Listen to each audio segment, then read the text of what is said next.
every story appears ordinary till you see the core side of it. And what you're looking for is the story behind the news. We bring it to you from Lagos, the commercial capital of Nigeria. Giving you all sides and political stories round the clock. Every detail from the start line to the final whistle. CoreTV News, expanding your view.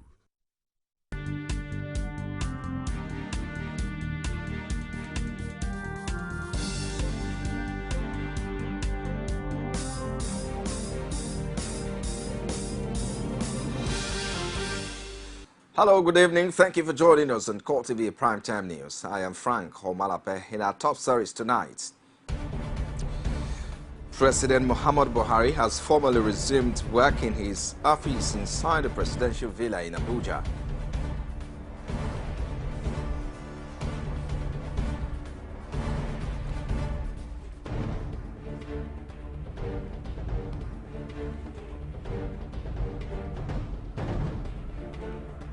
Also in this program, another explosion has rocked market in Baga town in Borno State, killing at least 20 people.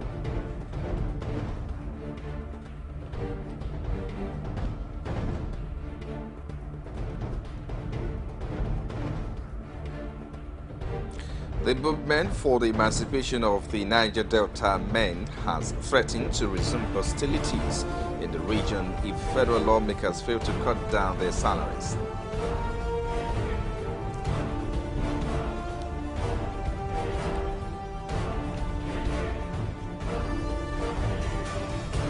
Outside Nigeria, a lion has escaped from a wildlife park in South Africa's Western Cape province.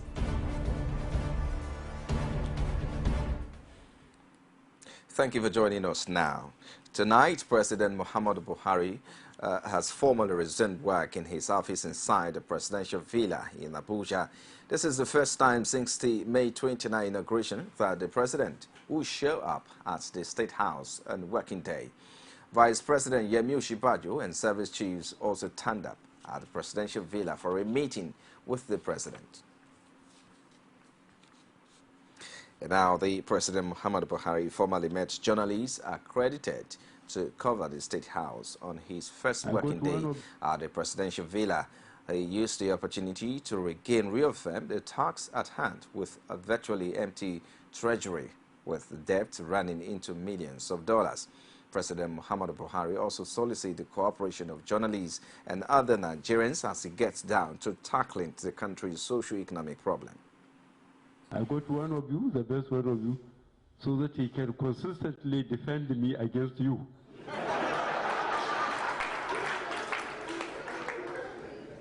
Whether his job is difficult or easy is up to him. But I'm here to thank you very much in advance for what good and ill you are going to do to me.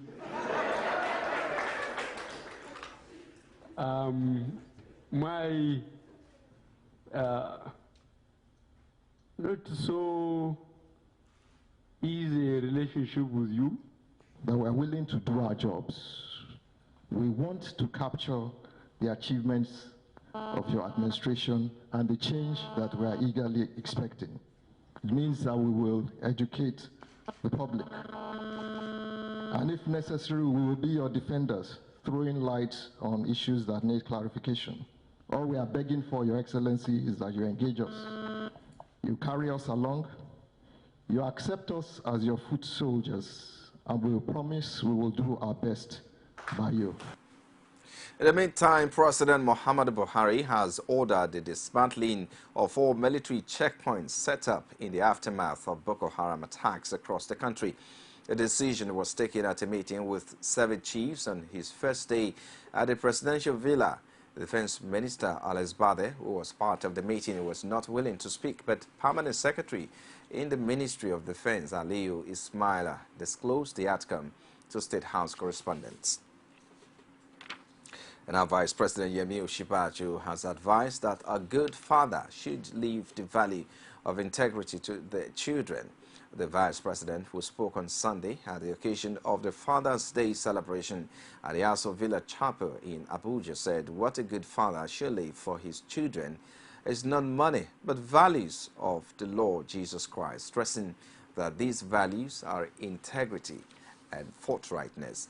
He said that the nation needs now is people whose yes is yes and no is no, and the people of honesty, noting that this is the kind of value that the children can benefit from.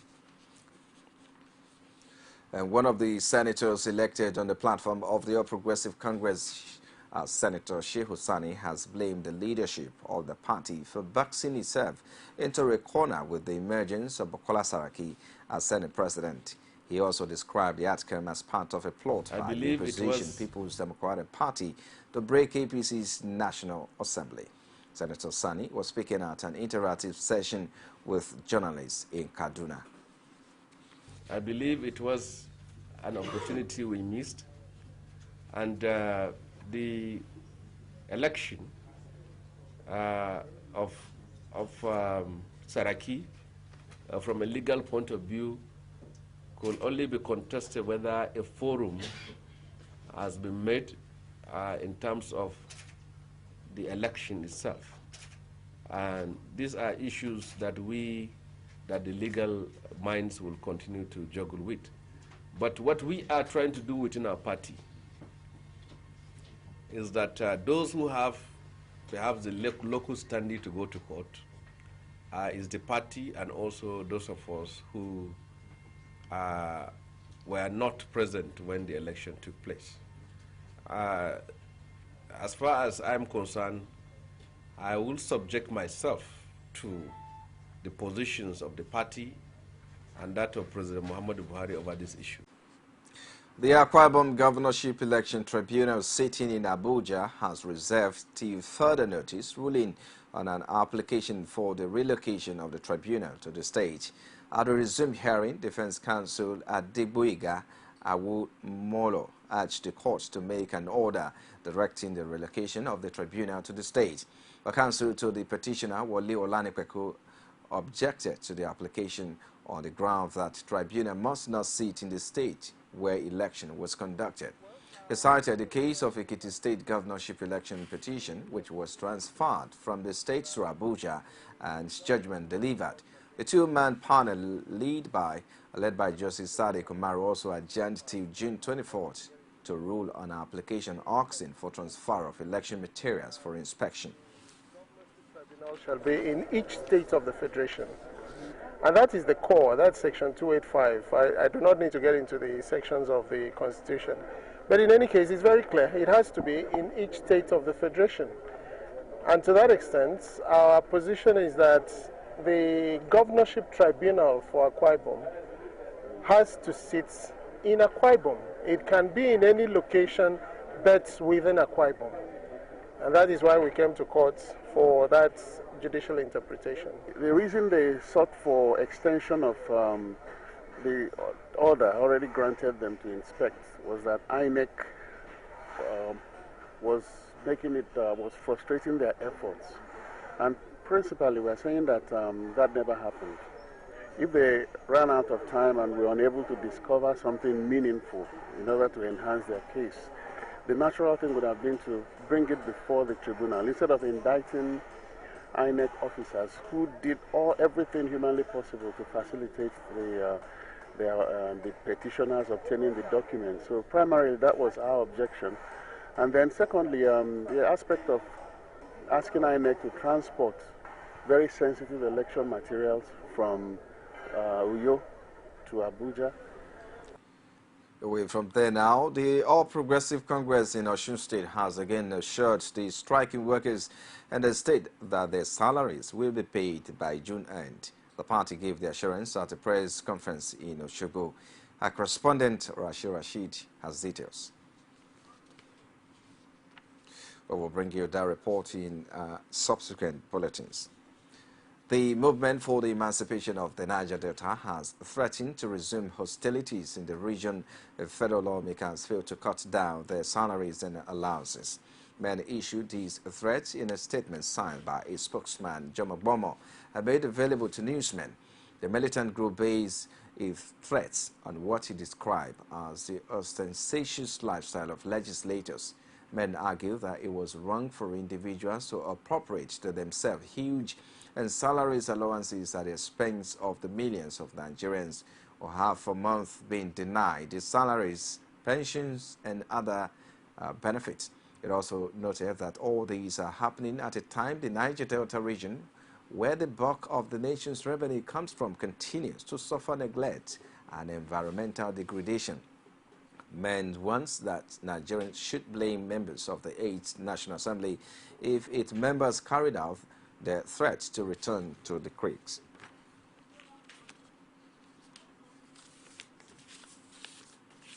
And now we brought you a story earlier about the All Progressive Congress in Osun State, which has again reassured the striking workers in the state that their salaries will be paid by June end.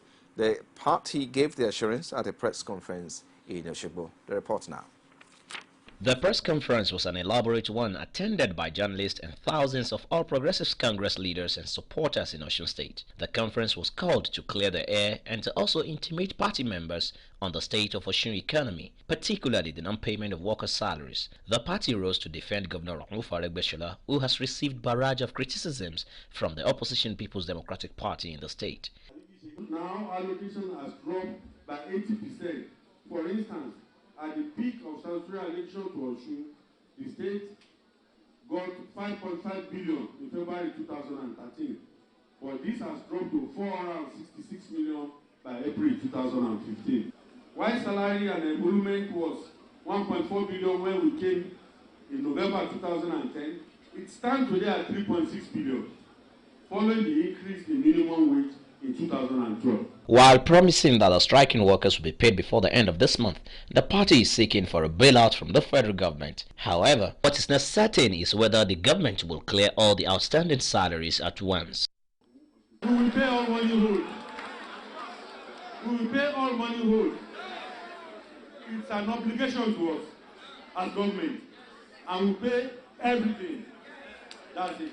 State need a bailout first in order to stabilize the economy, and after the bailout, then we need to think out of the box and beam our light along other sectors of economy apart from the oil sector. The APC also warned the opposition People's Democratic Party against inciting the people of the state against the government. Rashid, CoreTV News, Osogbo. You're watching CoreTV Primetime News. We take a break now. We'll be back with more stories after this time out. Do join us again.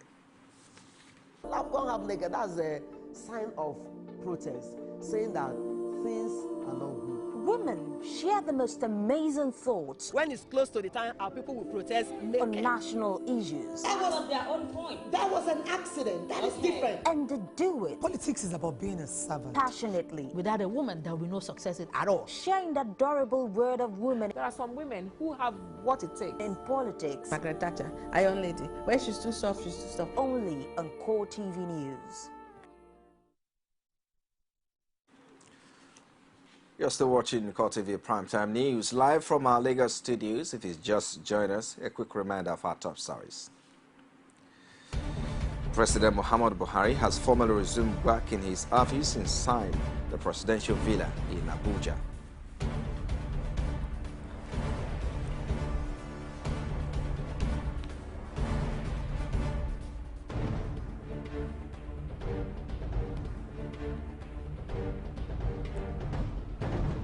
Another explosion has rocked market in Baga town in Borno State, killing at least 20 people.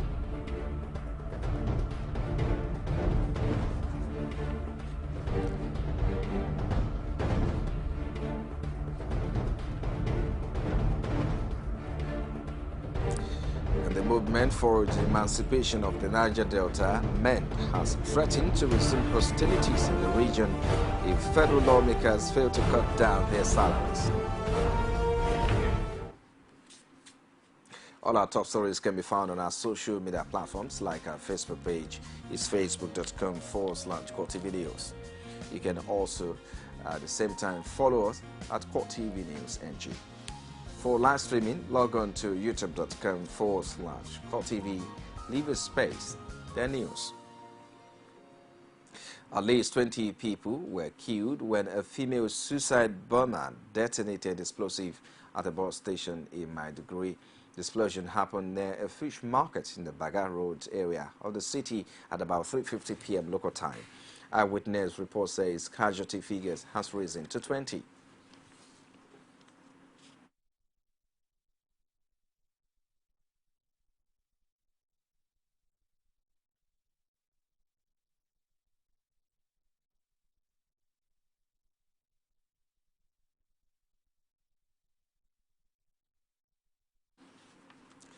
Away from there now, the community in Orion local government area of Edo State near Jesse Delta State is experiencing a fair share of the devastating effects of oil spillage.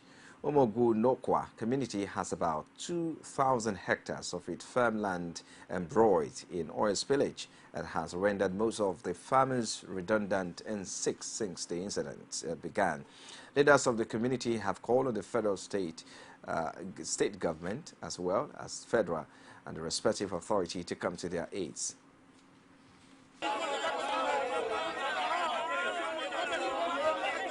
The hectares of land where the incident took place last year March is currently not in good shape, as most of the affected farmers complain they cannot grow crop for daily feeding, adding that since it started they have lost no fewer than 14 persons, while some others are receiving treatment with cough and skin rashes as the most profound ailment among children. We stand here before you people. We perceive the heat. So no one, we don't know where we are going. We beg the federal government to see they cut at our aid. Because the crops now, it causes different diseases to our head now. We have no food again. The land which we cultivate, which we use to cultivate our crops, is no land again for us to cultivate our crops. I beg you, federal government should come to our aid. Water is no longer useful. The area polluted, the source of water we have here. We are even suffering. Even where to get water now is very difficult for us. So we appeal to the state government and even the federal government to come to our aid. The community youth leader, Michael Egage, others protesting locals and farmers who spoke in separate remarks appeal for urgent measures by government to address the situation. About 2,000 hectares is affected. Right now you can see all the crops planted in my community, they are all dead. You know, I've wrote PPMC and they refuse to even come to our aid, you know. And most of the animals in this area, they are all dying. You know, so some locals, you know, some local farmers, they have picked several antelope, grass cutter, and most people that even eat from those animals, they are all sick. And some of them are even affected, so have skin rashes and all that. So I'm calling on the federal government, the state government, to come to our rescue. White Charles Mariagbe, a senior special assistant to Governor Adams Shomole on environment, who visited the scene to ascertain the level of impact, said appropriate action will be taken as soon as its principles are briefed. And we've looked at some physical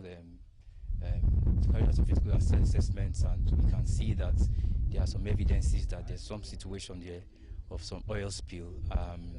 We will take the message back we'll make reports, because the Honorable Commissioner has to be briefed on this, and we'll take necessary action from there. Unnecessary bodies that are supposed to be so communicated. Mr. Okpala Anthony, an official from the Federal Ministry of Environment, will observe that the impact of the oil spillage was much, maintains that government understands the effect of spillage but assure the people of positive response.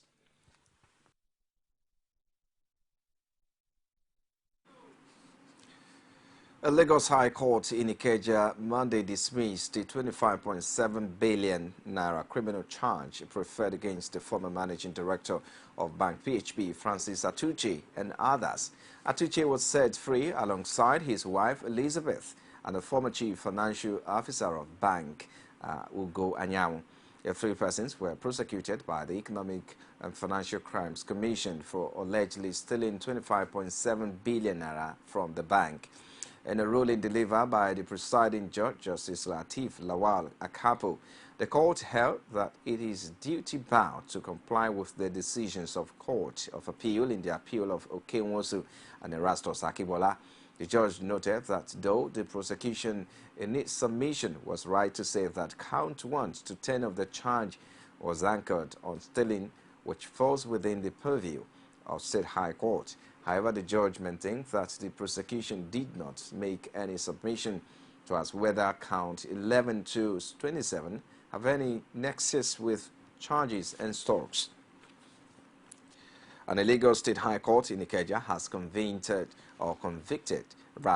and sentenced one Emmanuel Osita, also known as Chooks, to 3 years imprisonment for obtaining money by false pretense. The convict was arrested by the Economic and Financial Crimes Commission based on petition from a legal practitioner on behalf of one Veronica Okonkwo, an 81-year-old woman who was the victim. The convict was said to have conspired with other persons who are still at large and forcibly represented to the victim that they had the capacity to produce local and foreign currencies from pieces of papers by dipping them into mercury. Osita and his accomplices hoodwinked the 81-year-old woman to let go of 120,000 naira as registration fee with Mercury Company prior to the procurement of the chemical. The octogenarian was also induced to sell her property in Festac Town, Lagos, for 27 million naira, and the proceeds appropriated by the convict and his co-travelers. Upon his arrest, the convict was arraigned on July 3, 2014. He consequently pleaded guilty after making restitution to the victim, including the property valued at 27 million, which the alleged buyer forfeited to the victim. Based on his plea and the restitution of the victim, Justice Lawala Akapo convicted and sentenced the accused to 3 years imprisonment without any option of fine.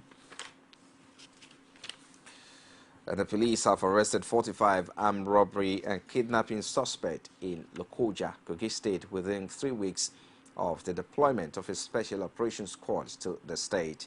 Police spokesman Emmanuel Ujuku said at a news conference that the suspect included a relative of a former minister. Items to recover from the suspects during separate raids include arms and ammunition, charms, machetes, as well as ATM cards of different banks. On the 4th day of June, around 2 o'clock in the morning, operatives raided Gidam Gwari in Lokoja area, suspected to be the hideout of hoodlums, which always emerge from the bush along Lokoja Ajokuta Highway to rob unsuspecting members of the public while being armed. These suspects have made useful statements.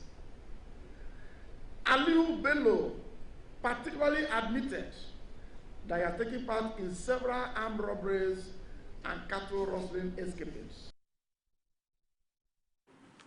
And the Nigeria Security and Civil Defense Corps says the protection of critical infrastructure across the country remains one of its cardinal objectives. This, it says, led to the arrest of over 350 pipeline vendors since January this year. Commandant General of the Corps Ade Abolorin stated this at an interactive session with journalists in Abuja. He also disclosed that plans are underway to acquire high-tech security equipment to bolster the operation of the anti-vandal squad. Indirect arrest, that is, arrest made by the military, arrest made by the ATF, arrest made by the Nigeria Army, and other agencies of government such as SSF, stood at 100. We have just brought in an electronic shooting range to our academy here. From now also, there is going to be what is called NASET Civil Defense Control Center. It's like an academy, which we have presently in Yenagoa, for instance. Now, Jigawa State Governor Muhammad Badru says his administration has concluded plans to empower 8,610 across the state. Badru made this disclosure while briefing media men in Disse, the state capital. He says between 25 and 30 widows to be selected from each of 287 wells in the state will be given 2 she-goats and 1 he-goat to rear. The governor says the initiative will assist the women in taking care of their children. The National Examination Council has warned candidates sitting for its examinations against patronizing people who post requests online asking them to pay and get leaked answers. NECO's Abuja Liaisons Officer, Abdul Mustafa, who spoke with the News Agency of Nigeria on Monday in Abuja, said such online postings were from scammers. Now reports that NECO organizes senior school certificate examination, a basic education certification examination, and national common entrance examination. According to Mustafa, such fraudsters cheat on suspecting candidates, adding that whoever patronizes them is doing so at his or her peril. He emphasizes that they have no access to answers. They will pretend as if they have seen the answers, but it is all lies. You're still watching CoreTV Primetime News. We take a break now. We'll be back with business, sports, and other stories. Do join us again. Every day, every hour, and every minute, news break in Nigeria. Things happen so fast, it's most times difficult to track and comprehend them. But that's what we do right here on Digit 360. 2015, would you want to come back again? It's like asking Jesus Christ if he knew he was going to die, will you want to come back as the savior of the world again? We do not just help you track the stories, we break them down, explore all the angles, analyze the issues so that you can fully comprehend the stories and use them to make the right decisions.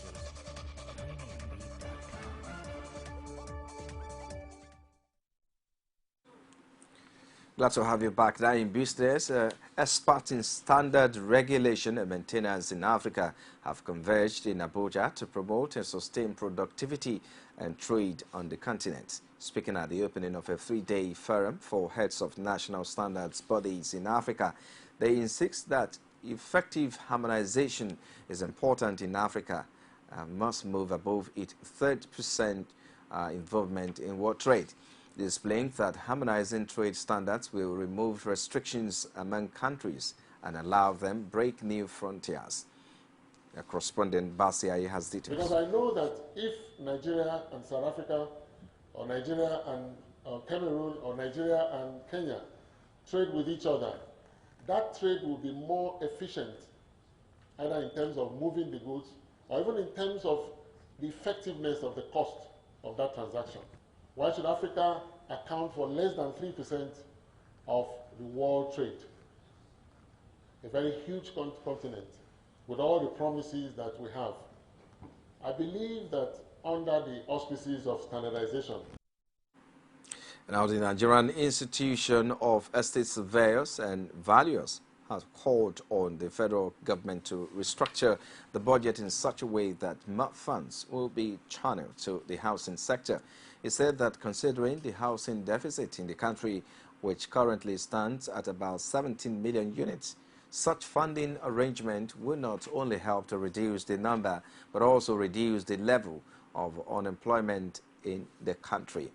The first vice president of the agency, Bolaride Patunola, said this in Abuja at the National Day of Prayer. The event provided a platform for members of the institution as well as government officials to pray for the peace, security, and progress of the country. And outside Nigeria now, a lion has escaped from a wildlife park in South Africa's Western Cape province and is still on the run despite being spotted in a riverbed near the park on Saturday. South Africa National Park spokesman Feroz Lurik said that although tracking dogs were sent in to flush the lion out of the riverbed, a specialist veterinarian was unable to get a clear enough shot to dart the animal. A 3-year-old male lion escaped through a hole in the perimeter fence at the Karoo National Park on 5th June and has since killed a number of livestock in the area. And German authorities decided Monday to release a correspondent of Al Jazeera, Ahmed Mansour. His channel said 2 days after detaining him at the request of his native Egypt in a move that sparked outrage from media and rights groups. Supporters and journalists massed outside the Berlin prison where the journalist was being held. However, German prosecutors had decided to project the extradition request from Cairo. Mansour, an Egyptian-British dual national, was controversially arrested Saturday at Berlin airport, where he had been due to fly to Doha. He was sentenced last year by an Egyptian court in absentia to 15 years in prison on torture and other charges, which he has rejected as absurd. Iman Foreign Ministry spokesman Martin Scaffer earlier on Monday said Mansour had been arrested based on an Egyptian warrant issued last October. And now South Africa's government on Monday denied secretly plotting a safe exit from the country for Sudanese President Omar al-Bashir, despite an international arrest warrant on war crimes charges.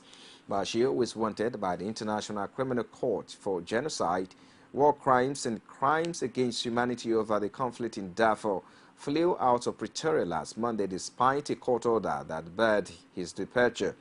South Africa's Sunday Times reported a secret meeting of top ministers that mapped a deal to protect Bashir. It is alleged that Bashir was escorted from Johannesburg, where he attended an African Union summit, to his plane in Pretoria by President Jacob Zuma's personal security details. But the authorities said no such meeting took place. The High Court in Pretoria ordered the government to explain this week why it defied the order that barred Bashir from leaving. He said the government is expected to provide the court with a report that explains how President al-Bashir left the country. And two rival ethnic groups in Kenya have struck a ceasefire deal. Under the new arrangement, each side will give the other 50 cows for every person killed should there be any communal fighting. The two tribes took Kana and Samburu clashes regularly and steal the other's cattle. Hence, part of the agreement specifies a double payback of the number of animals they have stolen from each other. Now wait for Ghana's now, where Ghana has distributed 10,000 sandals to school children across the country. President John Dramani Mahama distributed some of the sandals himself. He had promised to give the children free sandals when he visited a school factory in Kumasi last year. And in sports now, Coach Samson Siasia has invited 8 members of the Flying Eagles to the Dream Team camp ahead of next month's game against Congo. Nigeria's under-23 handler Samson Siasia has invited 8 members from Manu Garba's Flying Eagles to the Dream Team squad ahead of July's Africa under-23 championship. Congo will attempt to stop the Nigerians from qualifying from the competition, which serves as qualifier for the football event of the Rio 2016 Olympics. Topping the list is Manchester City's Kelechi Iheanacho, who enjoyed a little playing time at the 2015 FIFA Under-20 World Cup in New Zealand. Others are Captain Musa Mohammed, Taiwo Awuni, Kingsley Sukari, Xavier Godwin, Dele Alampasu, Musa Yahaya, and Moses Simon. They are expected to resume training on Monday, while the foreign-based players Iheanacho, Simon, Yahaya will report 2 weeks to the first leg schedule for Abuja. And our former world champion boxer Juan Jose Estrada was stabbed to death over the weekend in what was believed to be a family quarrel in the Mexican border city of Tijuana. Reports said Estrada was taken to a pharmacy earlier Sunday with a stab wound but died before an ambulance arrived to take him to the hospital. A spokesman for the prosecutor's office, Jose Manuel Yebi, said no arrests have been made in the case. Estrada, nicknamed Dinamita, won the WBC International World Championship in the Super Bantamweight division in 1987. And the WBA title in 1988. After retiring from boxing, Estrada ran into trouble with the law and was jailed in 2005 on a drug charge. At the time of his death, he made living as a garbage collector. Well, on this note, we wrap it up on CoreTV Primetime News. But just before we go, a recap of our major headline now. We told you that President Muhammad Buhari has formally resumed work in his office inside the presidential villa, Abuja.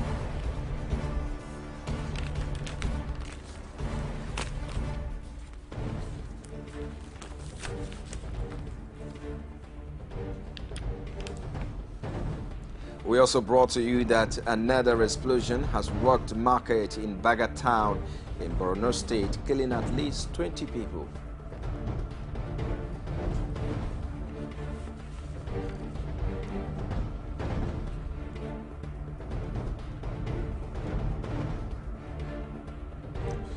The movement for the emancipation of the Niger Delta has threatened to resume hostilities in the region if the federal lawmakers fail to cut down their salaries.